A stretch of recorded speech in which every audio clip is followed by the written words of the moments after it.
Okay, so this video is going to be a little bit different today because I am going to take you on my normal sewing journey process rather than just have it all planned out. I'm going to this is going to be my project over the next week or so because it's the Christmas party next week and I'd like to make a new dress. What I really want to do is make a dress out of this silk fabric because I think it needs showcasing. It's not had as much love as I would like and I love it.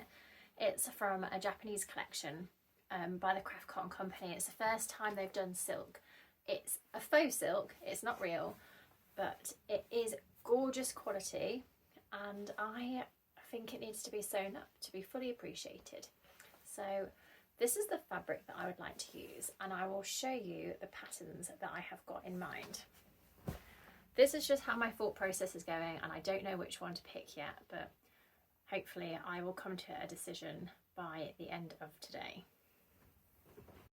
So I want a dress that doesn't look like a nightie, which I think is always the worry when you have got silk fabric because it can look like pyjamas. I don't want to look like I'm going to bed. I don't want to feel like I'm going to bed either. So this one here, I like the halter neck. I think I'm drawn to a halter neck, but in my head, I like the idea of it being backless because then it feels a bit more fancy. I also really like this, but without the sleeves, so then it feels like a halter neck similar to that top one, but then it's got more detail under the bust. I'm wondering if I could maybe do this with a different skirt so that I could make it backless. So those are what it looks like on the back. I could possibly just use a skirt from a different pattern. Although that pattern should work as well. Just me thinking out loud. So yeah, I don't like the top of this, but I just know I thought the skirt would work nicely in the silk. And I did pull out this one, but I'm not going to do this. I do really like this pattern though. I think it's going to be too busy for an already busy print. Do I go easy? Or do I start mix matching patterns and make my life hard and risk having nothing to wear next week? We all know that I'm going to go with the hard option.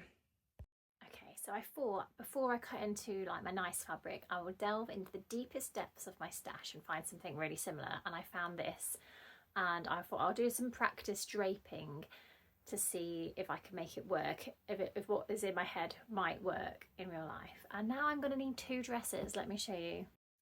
So I was thinking that I really like the skirt where it sort of meets up in the corner, but the top I just wanted loads of gathers because I don't have a very big chest, so that will help in that area. And I thought I'll just pin it and see what it looks like, and if it looks as good on here as it does in real life. Now I'm going to need to actually make this as a practice, have an excuse to wear it somewhere as well. So yeah, I think if I was to do this, I'd then add a tie and then just make the back just completely backless. So I think I do now at least have a plan.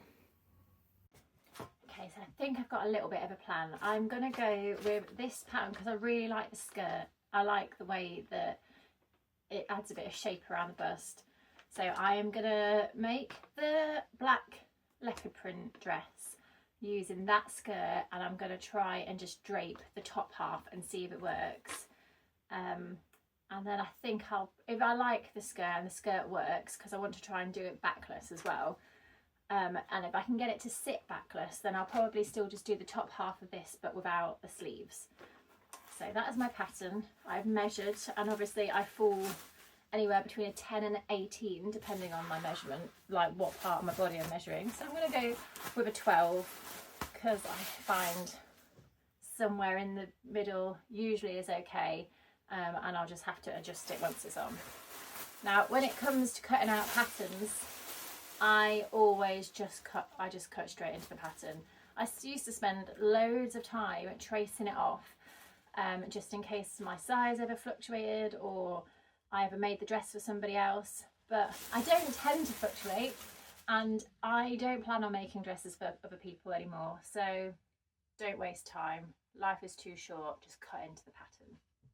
Don't you love it when you go to cut all the pattern pieces and they have split it into sizes, so you only need to cut half the amount of paper than you thought you did, and you've got all this that you don't need to cut? It's the best feeling. So I'm going to keep this because I send it, I use it to wrap fabric orders in, so it won't go to waste. I also saw a tip somewhere when you're sewing with silk that if you sew tissue paper in between it, then it helps like the feet not get caught. So with all of the bits that I've cut off, I'm going to save those for helping me when it comes to sewing the dress. I'll let you know if that works. Always iron your pattern pieces. Turn your steam off. Don't do it too hard. And iron. I actually do this with tissue paper that I want to reuse for like gift wrap. Yeah, waste not, one not.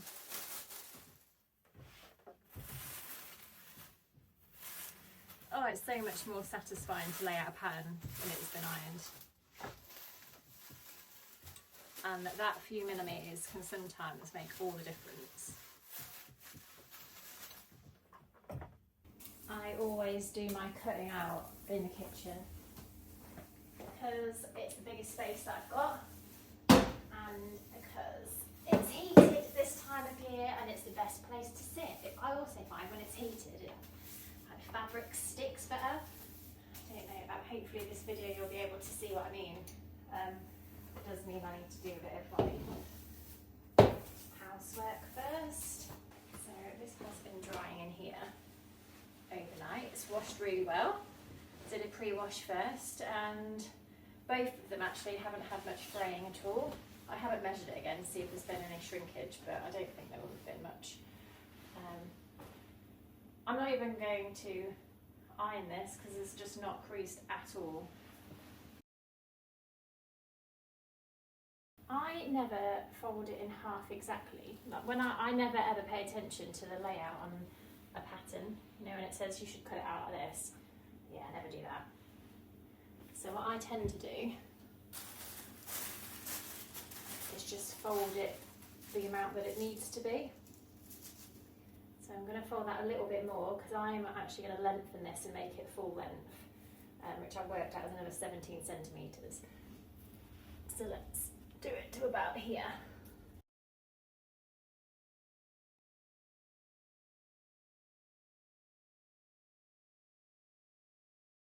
Incoming cat. This is Shade. Rocky's likes to go and explore during the day, but Shade is my buddy. Don't tend to get too much in the way. Just want a bit of attention, don't you, dude? So now I've got a bit of a debate with myself.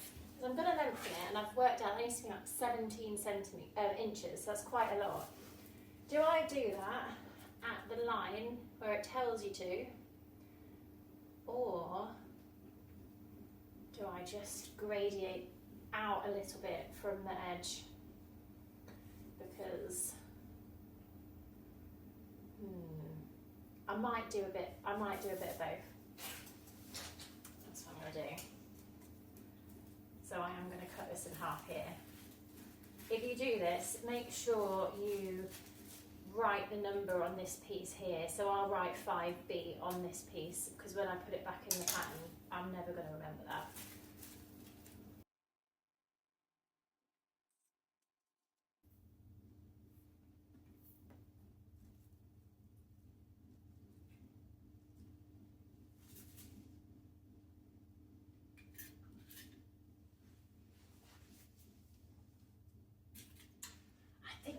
Doing it this way has just made that bottom piece almost completely redundant.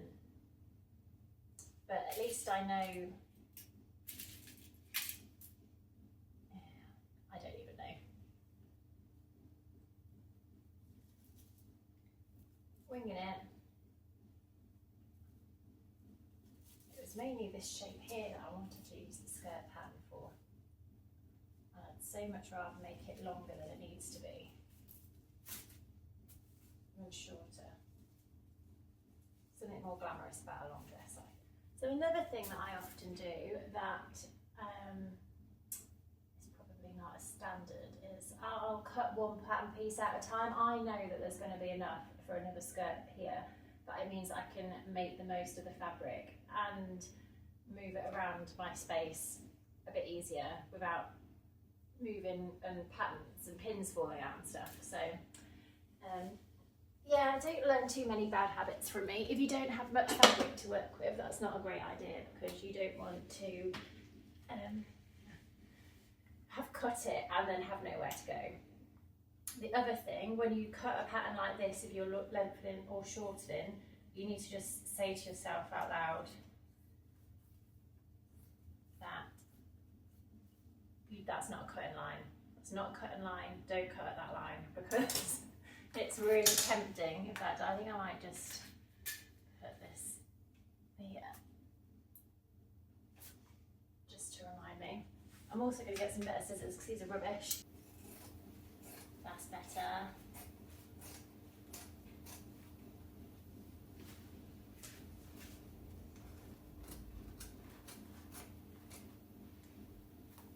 It's going in the way. I'm just going to go with my eye.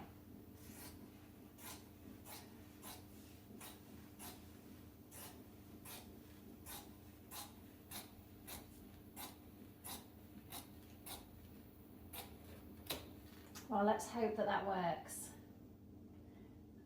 And now I will do the other side. Right, so I am going to do a practice before I sew the fabric for real, and with a little bit of scraps that I've got. I've changed my sewing machine needle. I do normally use proper Janome needles, but I've only got like a standard size one, and I do have some others that are smaller, and I think just the smallest needle that I can get away with is probably my best option. I always leave my walking foot on because I do a lot of quilting, and I just got used to how it feels, so I do tend to just leave my walking foot on, and I figured with a slippery fabric it might actually be helpful anyway, because the feet move so the fabric doesn't shift. I also find it means I don't have to use pins as often. Don't pick up too many bad habits from me. Right, I'm gonna sew this first.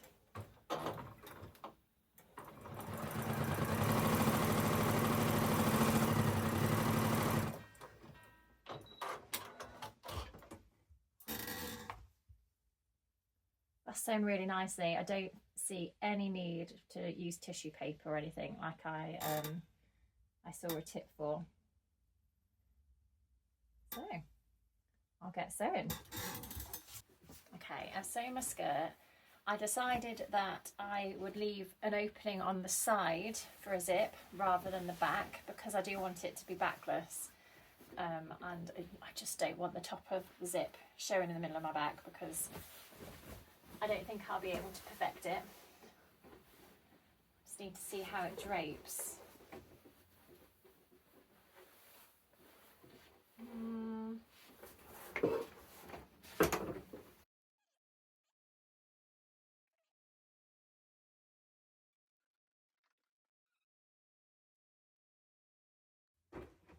So what I might need to do is put some darts in the back. I can work that out once it's on. Right, so here she is. I think the skirt length will probably need taking up, but I do like the way it flows. I think I've left enough fabric. And at the back, obviously this is not gonna fit me exactly the same, so I will have to adjust it on me, but it doesn't look too bad. So I'm thinking I might need to put a few darts in there. Once it's on, I'll be able to work that out. And I left a side opening for a zip, so yeah, I think I'm now going to try and drape this top half and see how I get on. This is me draping the top. I'm adding some tacks so that I know where to start and end the gathers, but it just didn't sit right when I sewed it on. So I scrapped this idea. I went straight to the Serenity of Japan fabric because I didn't want to run out of time. I used the front bodice piece from that original pattern, and I have just left out the back and gradiated it to the side. So hopefully that will make more sense in the next few clips. And here's all the pattern pieces pinned onto the fabric, ready to go. Time to put the zip in. I always use a little bit of fabric to start me off. It just helps initiate pulling through that first bit. It's an invisible zip. This was the best colour match I could get at short notice, so I've just gone with it. And I don't have an invisible zip foot, so I just use a regular zip foot, and I can't tell very well from this video, but I just try and uncurl it as best I can and just go really slowly as I go along. Time to line up that zip on the other side, so I take my time on this because you just need it to be perfect. And yeah, go along and pin it all ready. Always leave it open when I'm pinning as well.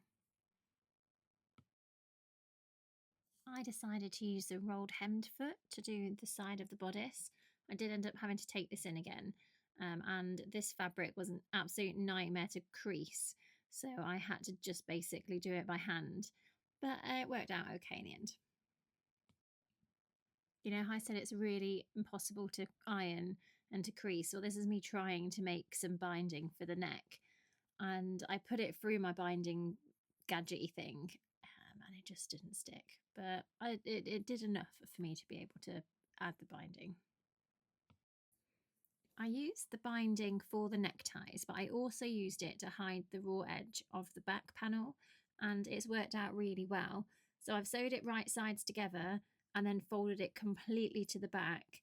So there was, I think it was like a centimetre or so top stitch along the top, but I think it looked quite neat. I used clips to put the binding along the top of the bodice. Let me know if you spot the deliberate mistake at this point.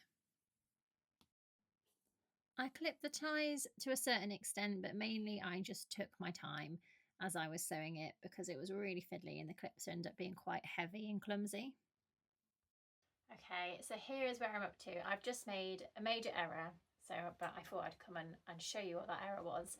I forgot to gather the top bit, so which is why it's so baggy here, but at least I can see how much gather I need to make it perfect. So once I have gathered that there, ties around the back. I haven't quite finished these bits yet because I wanted to make sure it was tight enough, and I will need to put a couple of darts in the back so that sits nicely before I do not quite sure how to turn that over yet. I think I'll add some binding to it. Yeah, but it's not a bad fit. I don't think it looks like a nightie. Hopefully not, anyway. I put one dart in and then I just traced that over to the other side to make sure it was equal apart, and I've added the gathers and it's already looking loads better. Right, I've definitely skipped a few stages in my process, but I thought I'd show you where I've got up to. After making the terrible mistake of forgetting to gather the top, I've now done that. I did some unstitching, so as you can see there's a lot of loose threads, so I need to go and tidy all that up. This centre bit didn't quite meet as nicely as I'd have liked, so I've got to hand stitch that just to neaten it up. Because I unstitched that, my strings are not equal lengths anymore. I'm not going to stress about that. It does not bother me. I'll just make the loops. I've got a lot of hair, so you probably won't see that anyway. I need to hand stitch the top of the zip just to neaten that up. And I need to work out how to finish all the seams because I don't think my overlock is in a very good mood. So I might just zigzag it. Because it's quite delicate fabric, I don't want really bulk. Sometimes the overlocker can be a bit bulky, especially when you come to press it. So I think it might just be better to zigzag it anyway. I mean, I couldn't have French seamed all of them because of the zip on the side. I could have possibly French seamed some of them, but that's hindsight for you. But I have tried it on and I'm really happy with the fit. I can't believe how happy with the fit I am actually. Those darts have sat really nicely. Yeah. Oh yeah, the other thing I need to do, because I just did this by eye really, it didn't gradient as nicely as I'd have liked. So I am just going to pinch the sides in a tiny bit more and stitch those down. Yeah, I'm definitely going to be ready for the Christmas party, and that is the main thing. Next, it was just a case of doing some tidying up. There were lots of loose threads where I've had to do some unpicking, so I went with my Tula Pink snips. These are genius because they've got the slight curve to them. It means you're much less likely to cut into your fabric. And here I am at the Christmas party in front of the Christmas tree. I absolutely loved wearing this dress. So to recap, the pattern was Butterick B6705, but with a lot of alterations, no sleeves, no back. And the fabric is Serenity in Japan. I cheated and I didn't even finish the seams on the inside, and I had to take myself in, but I won't tell if you don't. Make sure you subscribe if you want to see more of my sewing journey.